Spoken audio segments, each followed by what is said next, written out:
मेरा नाम गीता है। बात उस समय की है जब मेरी उम्र 30 साल हो चुकी थी। मेरे पिता इस दुनिया में नहीं थे। मेरा बड़ा भाई एक मशहूर दर्जी था जो बहुत ही प्यारे कपड़े सिलाई करता था, लेकिन किसी ने उसके हुनर को पहचाना नहीं और कई साल तक वह इधर उधर धक्के खाता रहा। फिर जाने उसने क्या चक्कर चलाया कि पूरे मोहल्ले का सबसे मशहूर दर्जी बन गया। उसके नाम से एक ऐसी बात मशहूर हो गई थी जिस पर यकीन करना भी कोई आसान काम नहीं था। मेरा भाई शुरू से ही बहनों जैसा भाई था। बहनों जैसे भाई से मेरा मतलब यह है कि वह हमारे साथ साथ खेल कूद कर पला बढ़ा और उसे हमसे ज्यादा पता होता था कि किस कलर के सूट के साथ किस कलर का दुपट्टा चलेगा। शायद यह उसका काम था। इस वजह से इसलिए हमारा भाई हमारे साथ बैठकर बातें कर लेता। बस यूं समझे उसको औरतों की बातों का बहुत ज्यादा पता था और वह किसी भी औरत का दिल अपनी बातों से जीत सकता था। मैं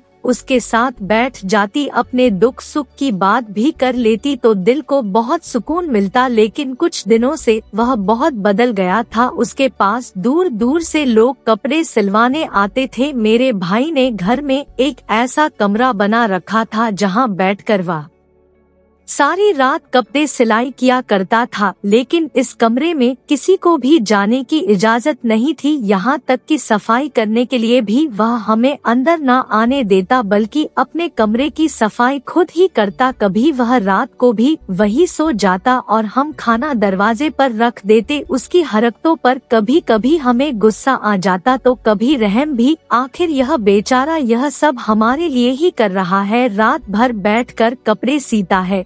लेकिन फिर जब हमने मोहल्ले में उसके बारे में कुछ अजीब सी बातें सुनी तो हम बहुत हैरान हुए। बात यह थी कि मेरा भाई जिस भी कुंवारी लड़की के कपड़े सीता है, अगले ही दिन उसका रिश्ता हो जाता। हम ऐसी जगह रहते हैं जहां किसी अनोखी बात का पहले बहुत मजाक बनाया जाता है, लेकिन फिर उस बात को मान भी लेते हैं। शुरू में इस बात का भी बहुत मजाक बनाया गया, लेकिन अब तो लोग ऐसे हो गए थे जैसे मेरा भाई रिश्ता करवाने वाला है, जिसके पास दूर दूर से लड़कियां आने लगी। वह जिस भी लड़की के कपड़े सीता उसका जल्द ही रिश्ता हो जाता। लेकिन हमारा भाई मुझसे, मेरी माँ या मेरी बड़ी बहन से इस बारे में कोई बात नहीं करता था। जब हम इससे कुछ पूछना चाहते वह जवाब ना देता, ज्यादा पूछते तो गुस्सा होता, डांट भी देता कि अपने काम से काम रखो। एक दिन सुबह हमारे घर एक लड़की और उसकी माँ आई। उनके हाथ में मिठाई का डब्बा था और वह कुछ फल भी लाई थी। कहने लगी, आपके बेटे ने तो कमाल कर दिया। मेरी बेटी की उम्र 28 साल हो गई थी, कोई रिश्ता नहीं आता था, लेकिन जैसे ही आपके बेटे से 2-4 जोड़े सिलवाए उसकी शादी हो गई और हम आपको मिठाई देने आए हैं।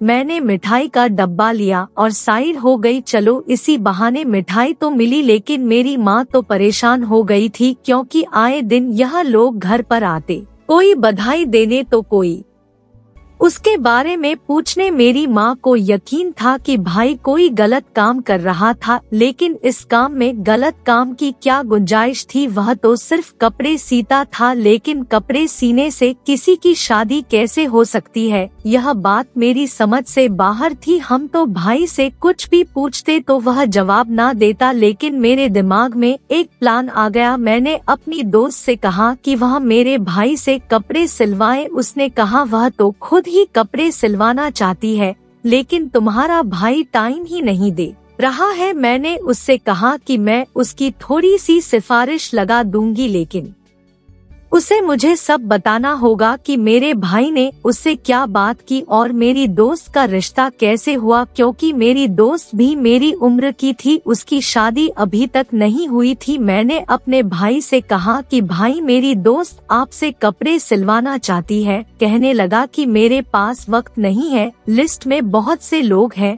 उसे कहो 2 महीने बाद आए। मैंने अपने भाई से कहा कि भाई मैं आपकी बहन हूँ और वह मेरी दोस्त है, इस तरह से वह भी आपकी बहन हुई। आप मेरी बात नहीं मानेंगे तो आपका मेरे भाई होने का क्या फायदा। भाई ने कहा कि तुम बहुत बोलती हो, तुम हारे जुबान बहुत लंबी हो गई है। मैंने कहा प्लीज उसकी बात मान जाइए, उसे बहुत जल्दी है, उसके घर वाले बहुत परेशान है, आप कुछ करें। मेरे भाई ने कहा ठीक है, उसे 1 हफ्ते बाद भेज देना। उसके बाद मेरी दोस्त मेरे भाई की दुकान पर गई, जाकर अपने कपड़ों का नाप दिया। नाप के कपड़े सही नहीं लेकर गई थी, एक चीज भूल गई थी, इसलिए उसका एक और चक्कर लग गया। उसने कहा कि मेरे कपड़ों पर खुला कॉलर और लेस लगानी, उसका एक और चक्कर लगा। फिर पूछने के लिए गई कि कपड़े सिल गए हैं या नहीं, तो फिर और भी चक्कर लगा। फिर आखिर में 2 दिन बाद मेरे भाई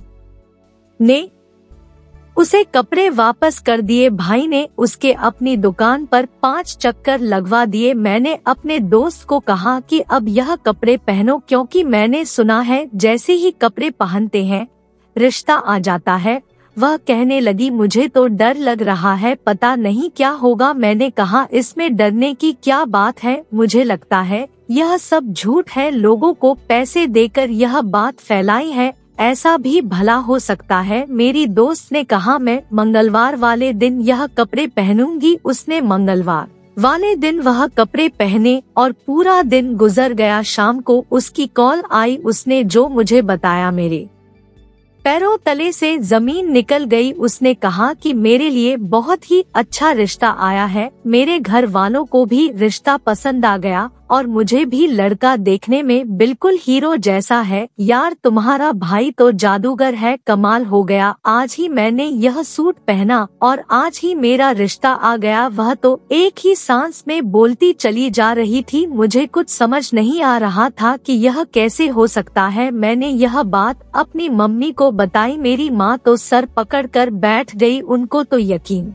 था कि मेरा भाई जादू कर रहा है, वह तो अपनी ही फिक्र में लग गई। उनका कहना था कि जो जादू करता है उनका घर बर्बाद हो जाता है, इस घर में कोई सैलाब आ जाएगा। वह अपनी बातों में लगी थी, जबकि मैं जानती थी जादू से ऐसा कुछ नहीं होता। यह जादू नहीं था, लेकिन मैंने अपनी दोस्त से पूछा कि उन्होंने तुम्हें कोई चीज दी थी पहनने को, कोई अनोखी बात की थी, कोई ऐसी बात जो उन्होंने की हो। उसने कहा उन्होंने ऐसी कोई बात नहीं की, वह तो वही बातें कर रहे थे जो सभी दर्जी करते हैं कि आपको इस सूट में के साथ क्या चाहिए, इस तरह की बातें। अगर ऐसा था तो फिर मेरा भाई मेरे कपड़े क्यों नहीं सीता, मेरी भी तो शादी की उम्र हो चुकी थी, मैं 30 साल की हो गई थी, क्या उसे मेरी कोई परवाह नहीं थी। मेरे से बड़ी बहन की शादी तो उसने 22 साल की उम्र में ही कर दी थी, फिर मुझसे क्या दुश्मनी थी कि मेरी शादी नहीं करवाता था, ना मेरे कपड़े सीता। अगर मेरी शादी सिर्फ एक कपड़े सीने की दूरी पर थी तो फिर अभी तक वह हाथ पर हाथ रखे क्यों बैठा था। 2 हफ्ते बाद में अपनी दोस्त की शादी में गई थी, सारा मोहल्ला बातें कर रहा था कि उसने भी गीता के भाई से कपड़े सिलवाए, लेकिन वह सबको समय नहीं देता। यह तो किस्मत की बात है, वह जिसको समय दे। बाकी सब मेरे पीछे थे कि तुम अपने भाई से बात करो। उनको क्या जवाब देती कि मेरा भाई मुझे खुद नहीं टाइम देता, तुम लोगों को क्या टाइम देगा। मैं गुस्से से भरी पड़ी थी, मैंने यही बात सबको कह दी। वह हैरान रह गए कि जब मोहल्ले की लड़कियों की शादी करवाता है तो अपनी बहन की क्यों नहीं करवाता। मैंने तो वहाँ रोना ही शुरू कर दिया, न जाने मुझे क्या हो गया, मुझसे खुद पर काबू नहीं हो रहा था। लेकिन अब मुझे गुस्सा आ गया था, मैंने सोच लिया कि मैं इस बात की तह तक जाऊंगी। मैंने कहा मैं अपने भाई के पास जाऊंगी अपने कपड़े सिलवाने, लेकिन वह मेरी शक्ल देखकर ही मुझे वहाँ से भगा देता, इसलिए मुझे अपनी शक्ल छुपा कर जाना था, यानी मुझे हुलिया बदल कर जाना था, छुप कर जाना था। और मैंने यही किया था, मैंने अपना चेहरा ढक लिया, मैंने अपनी आवाज भी थोड़ी बदल ली थी, मैंने अपने मुंह के अंदर रुई रख ली, नकाब ओढ़कर अपने भाई की दुकान पर चली गई। उसने कहा कि मैं आपको टाइम नहीं दे सकता। मैंने मिन्नतें करनी शुरू कर दी कि मैं बड़ी परेशान हूँ, मेरी उम्र निकलती जा रही है, प्लीज मेरी शादी करवा दो। मेरे भाई ने कहा मैं शादी नहीं करवाता, मैं तो सिर्फ कपड़े सीता हूँ, बाकी आपकी किस्मत है। मैंने कहा ठीक है मेरे कपड़े सी दो। मैंने 2 सूट लिए हुए थे। पैसों की कमी हमारे पास नहीं थी। मेरा भाई धड़ाधड़ पैसे कमा रहा था। मैंने अपनी मम्मी से पैसे लिए और पहुंच गई। मेरे भाई ने मुझसे कपड़ों का नाप लेते हुए मेरा नाम पूछा, जो कि मैंने गलत बताया। उम्र पूछी तो वह भी थोड़ी आगे पीछे बताई। फिर पूछा, आपकी फैमिली में कौन कौन है, आप क्या करती हैं? सब कुछ पूछ रहा था। मैंने सब कुछ बताया। कोई दर्जी वैसे तो इतनी डिटेल नहीं लेता, लेकिन बातों बातों से वह बात निकाल रहा था और बहुत ही अच्छी तरह से पूछ रहा था। उसने बातों ही बातों में मुझसे मेरा फोन नंबर, पढ़ाई और यह के कितनी पढ़ाई की है, सारा कुछ पूछ लिया। फिर यह कहने लगा कि आजकल तो रिश्तों की बहुत कमी है, रिश्ते हो नहीं रहे या फिर लड़कियों की फरमाइशें इतनी होती है। आपको किस तरह का लड़का पसंद है? वो बातों ही बातों में ना जाने क्यों मुझसे सारी बातें पूछ रहा था। क्योंकि मैं भेस बदले खड़ी थी, इसीलिए मैं बहुत डरी हुई थी, लेकिन मैं भी सब कुछ बताती जा रही थी। उसने कहा कि आपके कपड़े में 2-4 दिन में सी दूंगा, इसीलिए आप 4 दिन बाद आए। मैंने कहा अगर कपड़े जल्दी मिल जाए तो मेरे लिए बड़ा अच्छा रहेगा। उसने कहा बीच में एक चक्कर लगा देना। अगले चक्कर में भी उसने मुझसे ऐसी ही बातें की। 4 दिन बाद उसने मुझे कपड़े वापस करने का दिन बताया। इस बीच मैंने यह सोचा कि इस कमरे में वह आखिर करता क्या है। मैंने किसी तरह उस कमरे की खिड़की को अंदर से खोल दिया और फिर जब भाई कमरे को लॉक लगाकर अपनी दुकान पर गया तो मैं खिड़की खोलकर कमरे में दाखिल हो गई। मैं हैरान थी क्योंकि इस कमरे में ऐसी कोई अनोखी चीज नहीं थी जिससे मैं कुछ अंदाजा लगा सकती। वहाँ 2 मशीनें पड़ी थी, एक पर्दा लगा था, एक मशीन रेशमी कपड़ों के लिए और एक सूती कपड़ों के लिए थी। सब कुछ वैसे ही था जैसे किसी दर्जी का कमरा होता है। जगह जगह धागे की लड़ियां बिखरी पड़ी थी, इसी तरह का माहौल था। फिर मेरी नजर ने कुछ ऐसा देखा कि मैं हैरान रह गई। कुछ बड़े बड़े रजिस्टर थे। मैं रजिस्टर की तरफ बढ़ी तो मैंने देखा वह काफी बड़े थे, लेकिन इतना भी क्या हिसाब किताब था कि इतने बड़े रजिस्टर मेरे भाई ने रखे हुए थे और वह बहुत पुराने भी लग रहे थे। लेकिन उससे पहले कि मैं उनको खोलती मुझे कुछ हलचल की आवाज आई। मैं डर के मारे खिड़की से ही वापस भाग गई। दिल तो पूरी तरह बैठ गया था, मगर मेरे भाई ने मुझे देखा नहीं था, बल्कि मेरा भाई कमरे में कोई चीज भूल गया था। उसे लेने के लिए वो कमरे में वापस आया था। मैंने सोच लिया था कि दोबारा ऐसी हरकत नहीं करूँगी, क्योंकि अगर उसे पता चल गया तो मेरी तो जान निकाल देगा। पहले ही मैं उसे धोखा दे रही थी और दूसरा नहीं दे सकती। पता चला तो ना जाने क्या करेगा। माँ मेरी बहुत मासूम थी, वह तो किसी बात को समझती ही नहीं थी। मुझे यही सब कुछ पता लगाना था। मुझे उस दिन का इंतजार था जब मेरे कपड़े सिलाई होकर मुझे वापस मिल जाए और मैं कपड़े पहन लूं। मैंने इस बारे में किसी लोग को कुछ नहीं बताया था, यहाँ तक कि अपनी दोस्त को भी नहीं। वैसे भी वह शादी करके अपने ससुराल में व्यस्त हो गई थी। मैं जब कपड़े लेने के लिए गई तो मेरे भाई ने फिर से मेरा नाम पूछा। कहीं उसको मुझ पर शक तो नहीं हो गया। मैंने डरते डरते अपना नाम बताया। उसने कहा जी आपके कपड़े सिल गए हैं।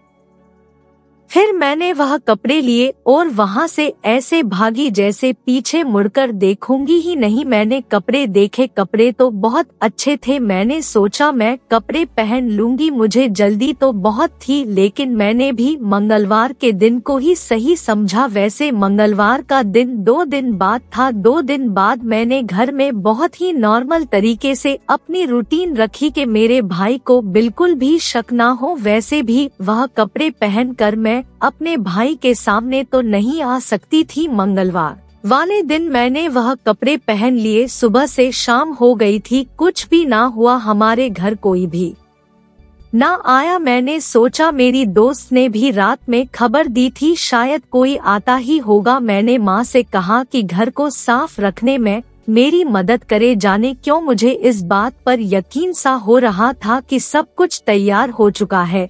लेकिन पूरा दिन गुजर गया था, हमारे घर कोई भी ना आया था। अगले दिन मुझे मेरी एक दोस्त की कॉल आई। उसने कहा कल हमारे घर कई लोग आए थे, बड़े अजीब से लोग थे, कह रहे थे प्रीति नाम की लड़की के लिए अपने बेटे का रिश्ता लेकर आए हैं। हमारे बेटे की उम्र 32 साल है, उसकी अभी तक शादी नहीं हुई। लड़का भी उनके साथ था जो देखने में काफी अच्छा लग रहा था। हमें नहीं पता, हमारे घर में ना तो कोई प्रीति नाम की लड़की रहती है और ना ही हमने उन लोगों को बुलाया था, लेकिन उनका कहना था कि हमें यहीं पर आने को कहा गया है। तो वह जिद पकड़ कर बैठ गए कि बस आप प्रीति को बुला दे, हमें लड़की देखनी है, समझा बुझाकर। लेकिन मैं उनको क्या बताती, माँ ने उनको वापस भेज दिया कि लगता है आपको कोई गलती हुई है। यह बात मेरे कानों तक पहुंचने की देर थी कि मेरे कदमों तले से जमीन निकल गई, क्योंकि जब मुझे भाई ने कहा था कि आपको अपने घर का पता भी लिखना है, तो मैं तो अपने घर का पता नहीं लिख सकती थी, इसलिए मैंने फिर मेरी दोस्त के घर का पता लिख दिया। मैं उसको गलत नहीं बता सकती थी और ना ही गलत पता लिख सकती थी। मैंने अपना नाम भी प्रीति बताया था। इसका मतलब यह सब कुछ सच था, क्योंकि जो पता मैंने अपने भाई को बताया था उस पर और उस नाम की लड़की के लिए वाकई रिश्ता आया था। मैं अपने घर का पता तो नहीं दे सकती थी। इसी परेशानी में इधर उधर मंडरा रही थी और अपनी माँ को यह सब बताने की कोशिश कर रही थी कि तभी अचानक मेरे भाई ने मुझे देख लिया और मैं यह भूल गई थी कि मैं उसके सिले हुए कपड़ों में खड़ी हूँ। उसने मुझे कहा कि झूठी लड़की, तू भेस बदल कर आई थी, मेरी दुकान पर मेरी जासूसी करना चाह रही थी, मुझसे झूठ बोला था तूने, मुझसे झूठ बोला। माँ तुम्हारी बेटी कितनी ड्रामेबाज है। मेरे भाई ने मुझे डांटना शुरू कर दिया। मैंने भी सर झुका लिया। मैं तो उसका राज बताने वाली थी, लेकिन उसने तो मेरा ही राज खोल दिया। मेरी माँ ने कहा तुम्हारा भाई भी धोखेबाज, तुम भी धोखेबाज, पता नहीं मेरी औलाद को हो क्या गया है। तुम्हारे पिता तो ऐसे बिल्कुल नहीं थे और मैं भी ऐसी नहीं थी। यह पता नहीं किस वजह से पूरे मोहल्ले में मशहूर है और तू भी अब ऐसी हरकतों पर उतर आई है। मैंने मम्मी के सामने सारी बात खोल कर रख दी। मेरे भाई ने अपना सर पकड़ लिया। उसने कहा अपने ही घर का भेदी लंका ढाता है। मैं तुम्हें सब कुछ बताता हूँ ताकि तुम मेरा पीछा छोड़ दो, नहीं तो तुम मेरा बना बनाया काम खराब कर दोगी। तुमने अपनी दोस्त को भी मेरे पास इसी मकसद के लिए भेजा था, फिर खुद भी इसी मकसद के लिए आई। अरे मैं कोई गलत काम नहीं कर रहा, कोई जादू नहीं कर रहा, मैं बहुत अच्छा दर्जी था, मेरे हाथ में बहुत हुनर था, लेकिन तुम जानती हो लोग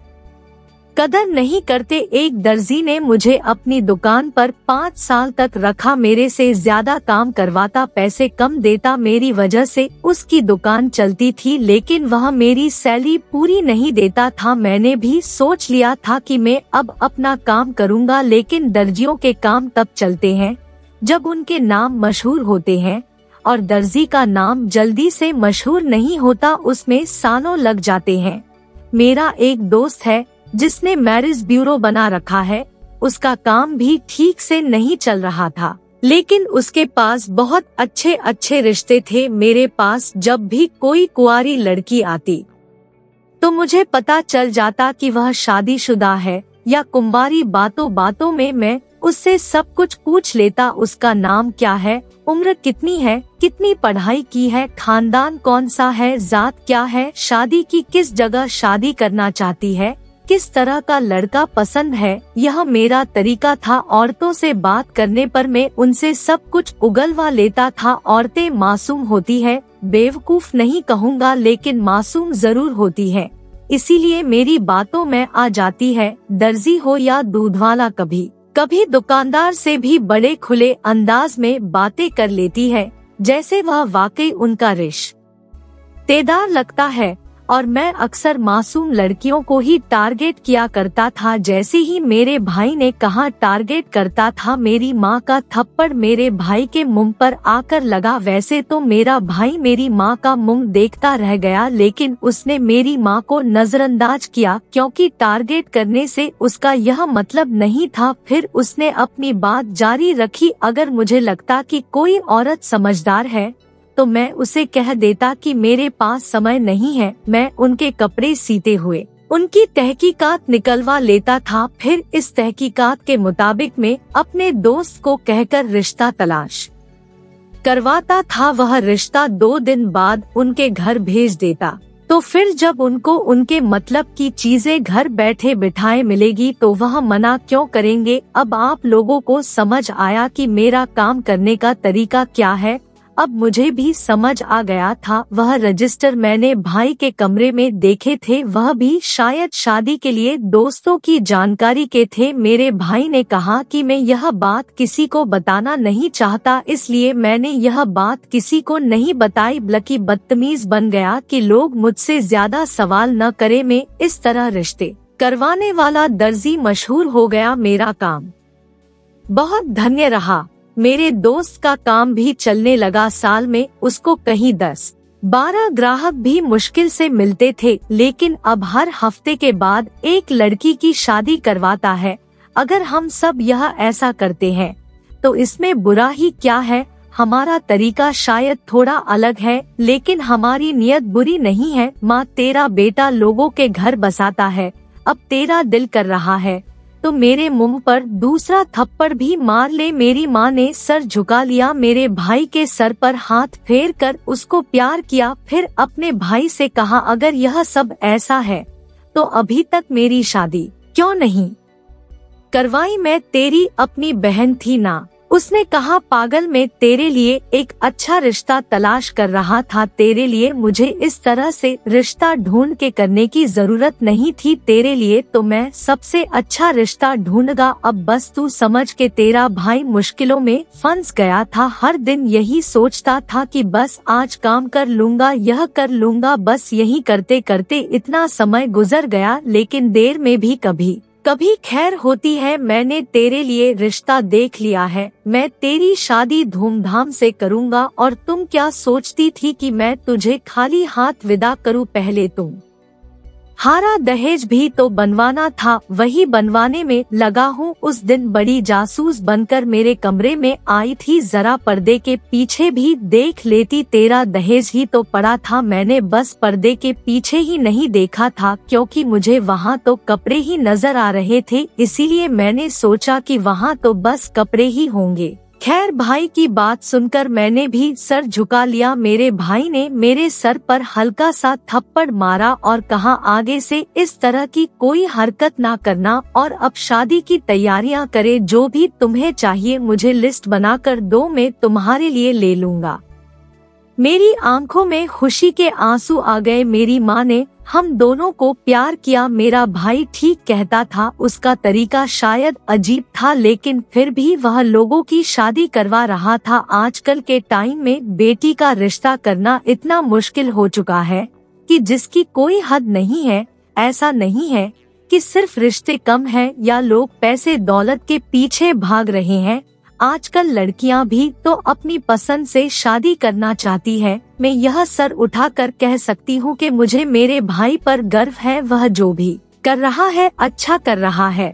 तो दोस्तों, ये थी हमारी आज कहानी। उम्मीद है कि आपको पसंद आई होगी। आपका क्या कहना है इस कहानी के बारे में कमेंट करके हमें जरूर बताएं। वीडियो को लाइक कर दीजिए और इसी तरह की कहानियाँ लगातार देखने के लिए चैनल को सब्सक्राइब करके घंटी को दबाकर ऑल पर सेट कर लीजिए, ताकि आने वाली वीडियो का नोटिफिकेशन आपके पास तुरंत पहुँचे। मिलता हूँ आपसे अगली वीडियो में, तब तक के लिए धन्यवाद।